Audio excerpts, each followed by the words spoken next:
ended up taking it down because I just felt like I didn't put enough effort into it.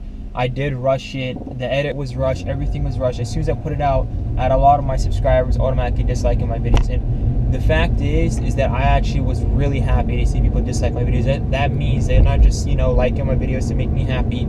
They are actually watching my content. So I really appreciate you guys. It means a lot. My channel has been getting a lot of growth. So I really appreciate that as well. And let's just get right back into it.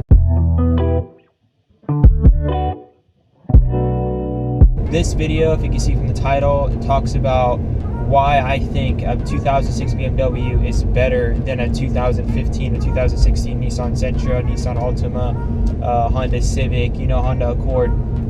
And this is like, in all honesty, I've driven a 2016 Honda Civic. I've driven, my friend has a Nissan Sentra. The quality and the ride difference and just everything, it's a big difference. Let me just get into it. I'm being really general right now. So with BMW, they didn't cheap out on anything. I'm talking about at least for the 2000, from the E46 and E90s and all that kind of stuff, those kind of cars.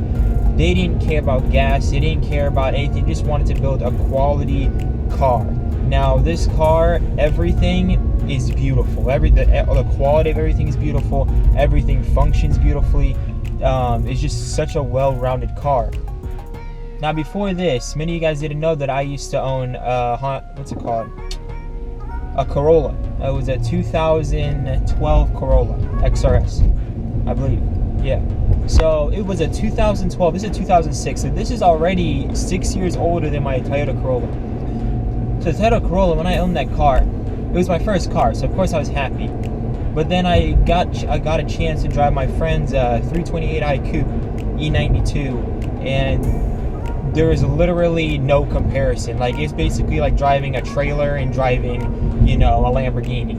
Like, no, it's not that big, but you know what I mean. The difference was a big deal. Like, when I was driving above 90 miles per hour in the Corolla, I felt like the doors were shaking, everything was shaking. I felt like the car was shifting on the road. It didn't feel safe. It's like everything is just cheap.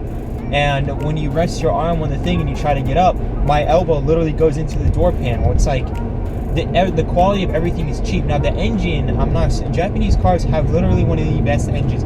The quality, not the quality, but life-wise, they last forever.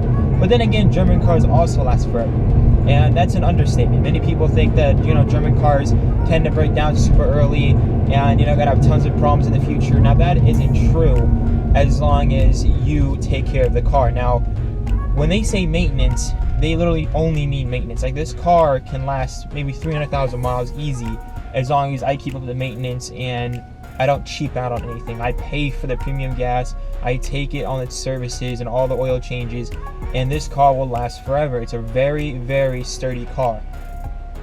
Compares right off the bat, you don't hear anything around you. Like, this car is just, how do I say it? It literally isolates you, and it lets you only focus on the road. That's also another thing for car enthusiasts, why all the car enthusiasts love the E90s and E92s and just BMWs in general, because they are a person's car. They are a driver's car. It's a very fun car to drive. Now it kind of sounds like I'm getting into a review, but comparing it to a Corolla, again, this car was 6 years newer, and it had not even a quarter of the features a 2006 BMW has. This car has way more features. Now, again, this is slightly biased because I did explore this car a lot more, but my Corolla only had a few buttons in the middle. It only had air conditioning of one setting. In this car, you have air conditioning for the right passenger side, the driver's, the two rear seats, and they can all be adjusted to your favorite settings. I can adjust mine to be super hot. She can adjust hers to be super cold. Everyone has a different preference. Now that's very cool, but that's just like one of those, just an example of how much, options you have on just air conditioning. When I was looking in and buying my second car, because I was just not satisfied with my Corolla roughly was around $13,000, 2012, $13,000 with an XRS. It had, I believe, 130,000 miles. I don't know why I bought it with that many miles, but it's a Corolla. It's supposed to last forever. So that was $13,000. This car, I got it for $13,000. It feels and runs and everything is just way better. And this is not being biased, this is a fact. If you drive a 2012 Corolla and this BMW 2006, you will know the difference. Like, you won't, it's a done deal. BMW, straight up. And again, this is not being biased if you just drive the cars. Now,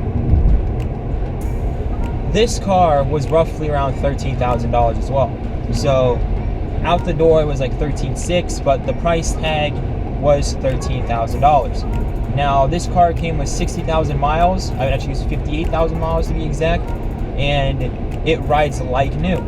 Now it is true that I'm in low mileage, but I have my friends, and all my friends, and this is the reason how I got into BMWs, because they have BMWs.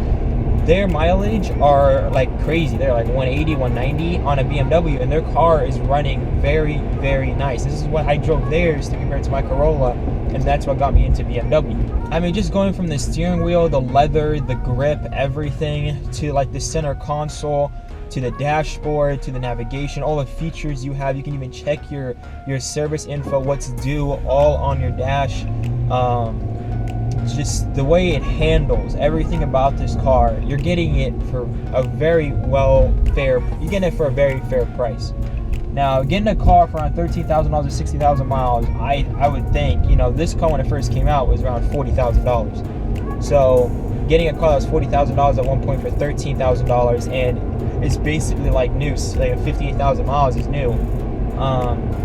You know, it's a very good deal, especially when you're getting such a well-rounded car. So, I mean, I hope I didn't ramble too much. So I just wanted to like point out, you know, the main things I liked about this car, why I invested my money into a BMW this 2006 rather than buying a 2014 or 15, you know, Japanese car in that case. It's just because in my taste, it has everything I want: sport and luxury. So if you guys do think I made the right decision, please drop a like. If you don't think I made the right decision, please don't dislike it. Just let me know in the comments so we can sort it out and see our opinions and what conflicts each other. Because, you know, I want to know why you think BMWs, if you're not a BMW fan, is a bad car, or you just don't like it. I want to know, because a lot of my friends that own BMW, everyone that owns a BMW loves it. And again, we're become to be biased, and we start comparing this car to other cars. So I want to know what you guys think. Let me know in the comments down below. And I really do appreciate you guys for checking out my video. Once again, appreciate all the support. And you guys take it easy.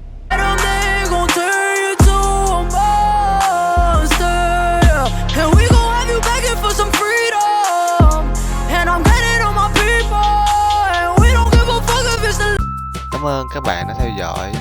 Các bạn hãy bấm like, comment và hãy bấm nút đăng ký để ủng hộ cho kênh mình nha.